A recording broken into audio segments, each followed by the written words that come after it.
Hugo Perez. Hello. This is our second time. I was trying to record this because I forgot to press record. It's okay. And, I got to practice.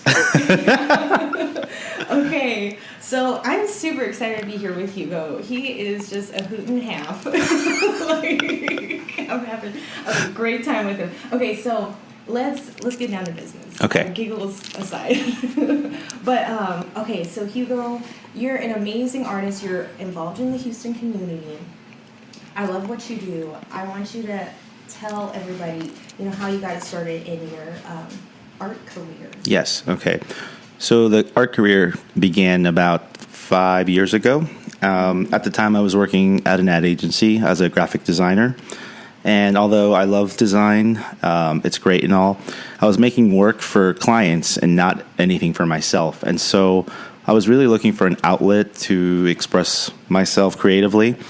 And one day I just took up painting. And the funniest thing is, so I had this, I know this is bad, but I had a print on canvas from Marshall's that was on the wall. And I took it off the wall and I just painted over it. Yeah. And that was my first painting. Oh, that's amazing. Yeah. And that's really cool. I never stopped after that. I just kept creating a lot of work and I shared it with people on social media. And at first I thought people were just saying it was nice because they were my friends. Right. But then people wanted to buy it. So then I thought, okay, they actually, it's pretty good. Yeah.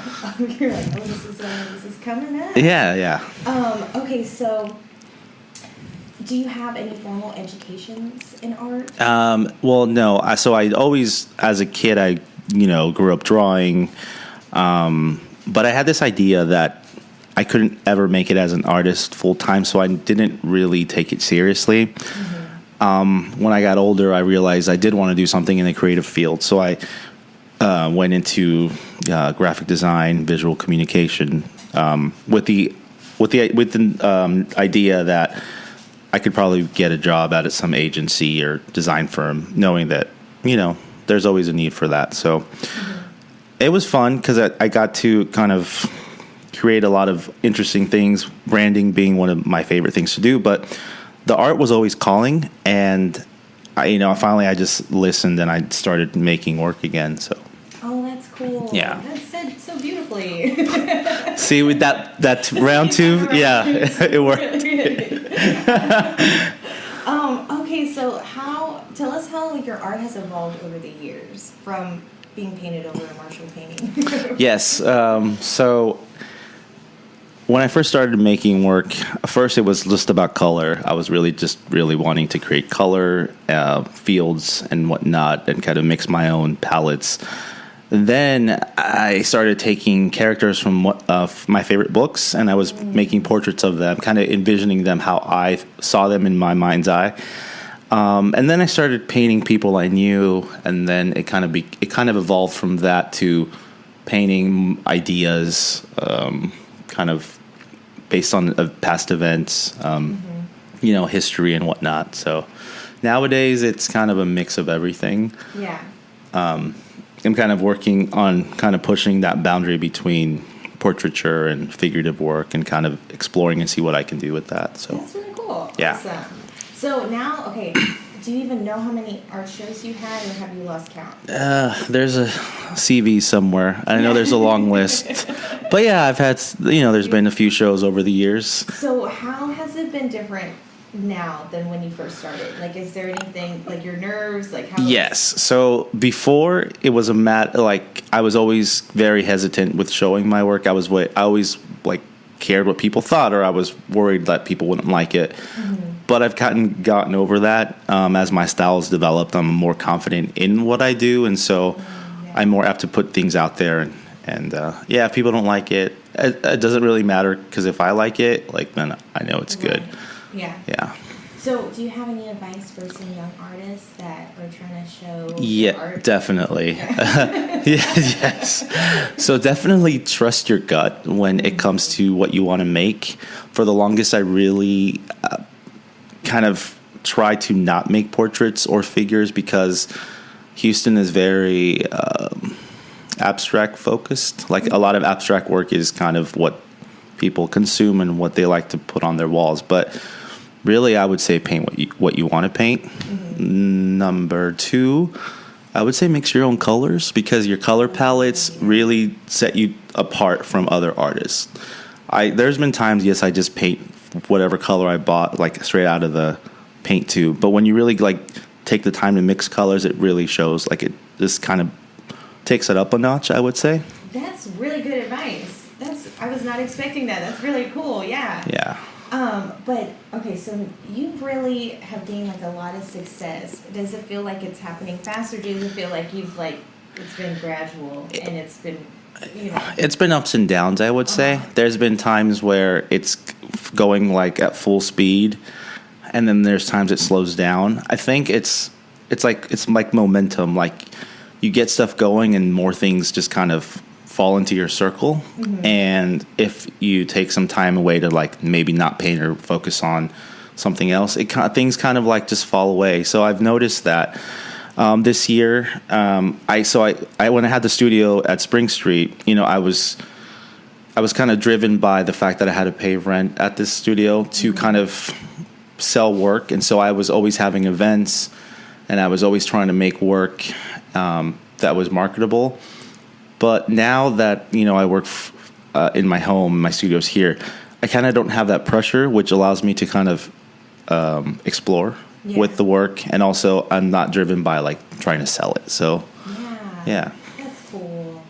So so you're in this organization called Collective. Yes. Okay, so how has that been? Like, how did you get involved in that? Yeah, no, Collective is awesome. So it actually I met the founder just randomly one day, and we got to chatting, and we really got along as friends first. And I think we talked about, working on art together, and that led to us maybe thinking about the idea of like making an actual collective. So I think one day we said, okay, let's all bring one person. At the time, there was 3 of us. And so we each brought one person, and those people ended up being like the collective that we have now, plus Aveda, who's an amazing artist. And she also does a podcast too. Cool. Yeah. But so the 7 of us have really like focused on trying to create work, and also kind of highlight the queer community in a positive light, because there's a lot of, I wouldn't say negative noise, but there is definitely just, I would say there's not enough queer artists of color being kind of given love here in Houston. So. Yeah. And so explain to our audience what Collective is. So it's a group of artists. We've decided to create exhibitions centered around social and political situations, pretty much to highlight diversity and promote inclusion, and also try to push the boundaries of what art is. Our upcoming show is going to include performance art and sculpture, and collaborative work between the artists themselves. So yeah, it's exciting. So is that your latest show that's coming up? Yes, yeah, that's the latest show. And when's that going to be? That's going to be June 28th. It's called Tread Loudly, and it's based off of Stonewall.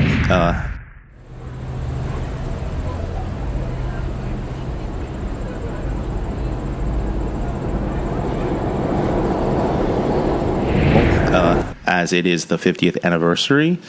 So the show actually opens the 50 years from when the first riot was in New York. Oh my gosh. So it's very symbolic, and it's going on for 3 nights, which is also the amount of days the riots took place. So it's very heavily focused on that history, but also what was going on in Houston at the time.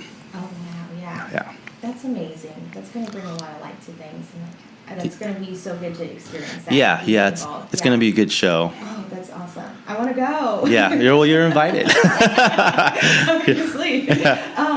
So beyond that, you're involved in the Harris County Public Health. Yes. So you're on the board of Harris County Public Health. Are you still on the board? No, that was on the board of Pride Portraits. Okay. Yeah, but I currently do digital marketing for Harris County Public Health. Okay. So how did you get motivated to be a part of that? So I actually worked with a fellow friend and artist named Adrian, and he used to work at the agency where I worked, and then he moved and started working in Harris County. And he told me about a position that was social media for a new program that Harris County was developing, centered around HIV and STD prevention. And the reason I was attracted to that job was they wanted someone that was in the LGBT community and had ties to that and kind of was, aware of what was going on in Houston. But also I feel like because Harris County or any government job, you don't really see they're not marketed like, let's say, a Gap or a H&M or a Coke is. There's not that level of design and marketing, and I thought I could really give back to the community if I really took the time to brand this and think about how to present this program to the community so that we can reduce stigma and get more people to test. And So have you seen a lot of success from that? Actually, it took a year, but yes. Okay. Yeah, Awesome. definitely now we're seeing a lot of, as far as the numbers of people being tested, the positives we're getting that we're, finding, which is good because, when people test and if you were to be positive, you can get into treatment as soon as possible. And then you're preventing yourself from getting more sick, and B, you're not passing it on. So it's a public health concern. And Houston's one of the largest, I would say, as far as numbers. Houston has the highest numbers of HIV infections. And most people don't know that, but it's an epidemic in the South because just kind of the way society is structured. Yeah. And I mean, there is really good treatment for. Oh yeah, definitely. It's I feel like just recently I heard about this medication that you can take that it works amazingly. PrEP. Yeah. So And I mean, before hearing that, it is a scary thing to face. Yeah. But there is a lot of improvements that have happened. Yeah. It's not like a death sentence for sure. And that's one of the things we're trying to push is the idea that it's not, a disease you will probably die from. It's treatable, and also it's preventable now. There's a pill called Truvada, which it's PrEP, and it's basically, it prevents you from getting HIV. So if you were exposed to it, you wouldn't get it. That's amazing. Yeah. Yeah. And I don't think enough people know about that. They don't, no. I had gotten a little pamphlet in school that they were like, oh, here, remember, because I'm in healthcare, and we're like, what? This is, why didn't we know about this? This is amazing. Yeah. So, I mean, did you like your experience with the whole rebranding and Yeah, that's, as far as design goes, branding is my favorite thing to do. Yeah. Yeah. That's what I focus on. That's so cool. Well, good for you, man. Thanks. Okay, so you mentioned you're on the board of Pride. I was on the board of Pride Portraits. Okay. Yes. Okay, so, and you have the biggest Pride wall in Houston. We had it. We had that. We had it. Yeah. It was vandalized, unfortunately. Oh my gosh. It's okay. Oh, that was you put it up in what, April? It was in April, and then it got vandalized in Thanksgiving weekend. Oh. Yeah. Oh my gosh. But it was a lot of people took photos in front of it, and it got a lot of love. So I was happy about that. So what happens when it gets do you go back and you? Well, normally you would fix something like that. Yeah. But this specific mural was this. It was a blend. It was a gradient. So it would have involved me repainting this whole thing. Oh. And it would have taken A, too much time, and B, if it got vandalized again, then it would what would be the point? Yeah. It wasn't an easy fix, basically. Right. So that was kind of what led to them just kind of painting over it. So okay. Yeah. Oh, I'm so sorry. It's okay. Collective's actually doing a new mural. Oh yeah. They're doing it for. Have you heard of KPFT, the radio station? Yeah. Yeah. Well, they're building it. We're gonna do one on front. Oh my gosh. Yeah. Those people are amazing. I love those people. Yeah, they're cool. Yeah. They're so cool. Oh my gosh. Okay, but so let's talk about some other milestones. Sure. Your art is it Felice Interior? Yeah, it's Felice Interiors, yeah. Oh my gosh. I mean, that's really cool. That's pretty cool. Yeah. I love those guys. Uh-huh. It's a beautiful store, and the fact that they invited me to show and sell my work there is just, I'm very honored about that. Right. Yeah. So can we find prints, or is there going to be like original work there? So there is original work mostly, but we're in talks about doing some prints too, because there's some paintings that multiple people wanted to buy. So. Oh my gosh. Yeah. Like, how happy were your parents? Oh my gosh, my mom. My mom's my biggest fan. That's awesome. And my dad doesn't understand it. Right. He's like, who's this person in this painting? And I'm like, it's no one. It's a painting. Yeah. Well, actually, I just tell him it's him, and he starts giggling. That's cute. It's you when you were young. That's amazing. That's kind of like, how you can kind of reflect. Right, exactly. Like you see yourself in that abstract painting. Yeah. That's so cool. Okay, and also I saw on Instagram pretty recently that somebody tattooed your art on them. Yeah. I mean, how does that make you feel? Now that's the biggest honor, I will say, because you can buy a piece of art, and if you get tired of it, you change it around or you put it in another room, but a tattoo's pretty much permanent, and it's on you always. So, that was the biggest compliment. So did you ever meet that girl?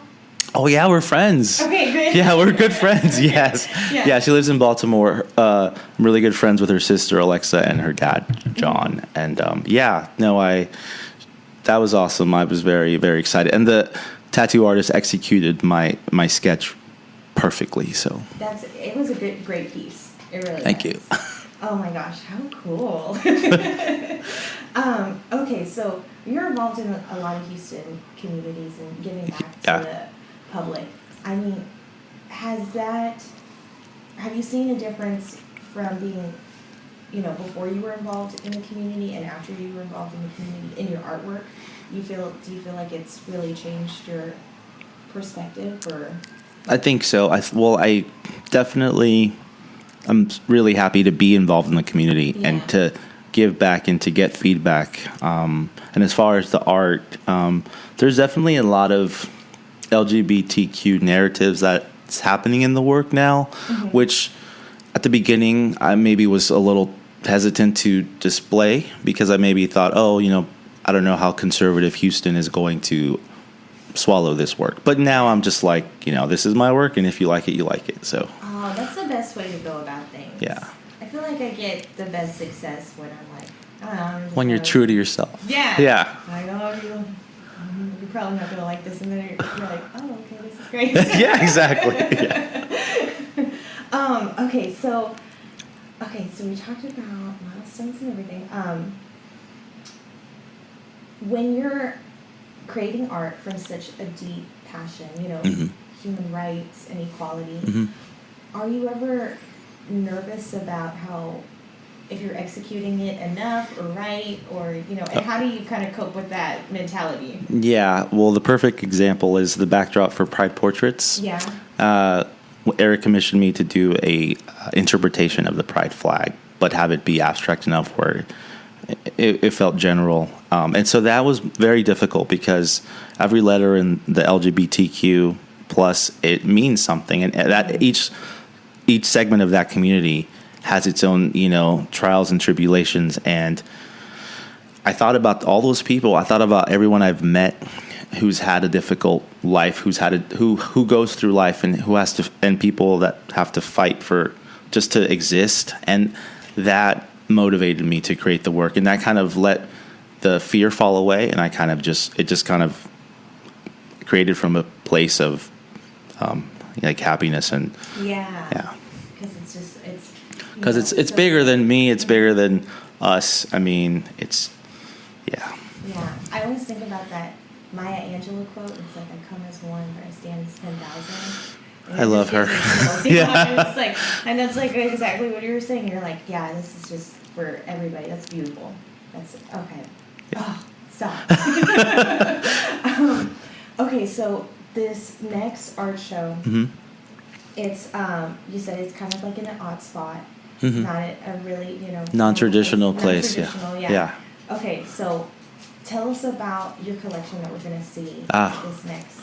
Okay, so it's a collaboration between me and 6 other artists. Most of the work is like I would say costume design and sculpture, and with some painting and a lot of performances. So basically, it's not in my comfort zone to work in those mediums, but that's exciting because it's going to push me to, create new, interesting things. It's going to be uncomfortable. Yes, definitely. Yeah. Oh, cool. Okay, so when you, so it's a collaboration with 6 people, so we're going to see your own portraits there, right? Well, no. Okay. So there is this book I'm working on, and it's gonna possibly include photography. Yeah. And that's something I don't normally do, but I mean, I know how to pick up a camera and shoot. Right. So there's gonna be that. There's definitely some costume design. There's gonna be portraits on articles of clothing. Okay. So I'll be painting on. Oh my gosh. Yeah, on these jackets. Like that. Yeah. That's amazing. I'm really excited. Like wearable art and Oh, gorgeous. Yeah. Oh my gosh. Well, I'm really excited. So how can people, find out how to get there? Is there like Yeah. So you can follow us on Facebook or Instagram. It's Collective with a Q HTX, and the show is June 28th, and it goes for 3 days. And we'll set up an event page, and we'll definitely share it as much as we can. Yeah. Yeah. And I'll share it. We'll put all the links and everything. Yeah. We'll make it.